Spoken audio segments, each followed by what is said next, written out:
And then you mentioned before, Norm eventually got fired, and the rumors were that it was too many OJ jokes and that sort of thing, which is ironic because you told me that wasn't really a rumor. I mean, that was that's why. Yeah. Now, a lot of people don't realize that Norm could have stayed if he had agreed to let them fire Jim Downey.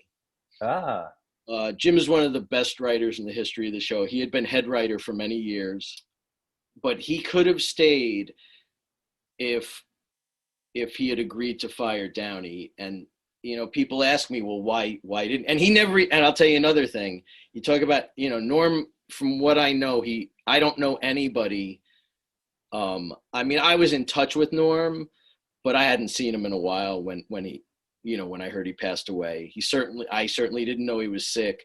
I'm sure his producing partner and, really like a best friend, his Lori Jo, I would assume she knew.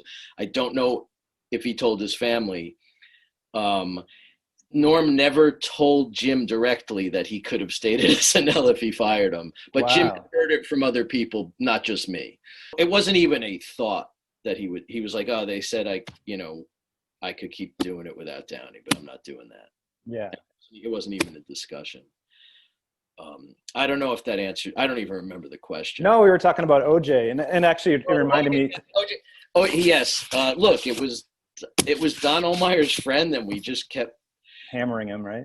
What about you told me that I'm in New Canaan visiting my little son, and the first thing I see is the sound was off on the TV, and he's sitting in his high chair, and he was like 2 years old, I guess, and so he looks up at the thing, and there's Chris Farley, but with the sound off, he didn't know exactly what it was. He starts laughing hysterically just at the sight of Chris Farley, and then the phone rings, and it's Mike Shoemaker from the show, who's a producer at the show, and he says a couple things.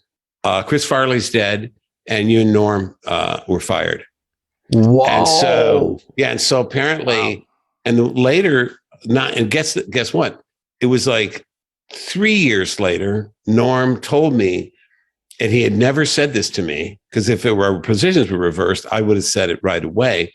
He said, they told me like it wasn't, that they were only firing you, that I was welcome to stay. And I said, I won't do it without Downey. And so they said, okay, motherfucker, be our guest. So that's how Norm came to be fired. He went out of solidarity with me. So well, I think it's probably smart because you guys together were really good. It probably would have. He would have been. He's fine great, but me, you're great, right?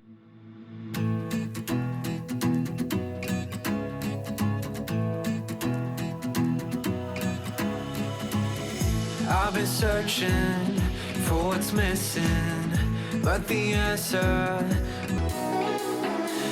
Our top story tonight comes from the O.J. Simpson civil trial, where this week it was revealed that in his first interview with police, Simpson had refused to take a lie detector test.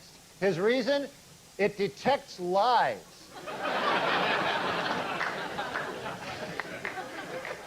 This week at the O.J.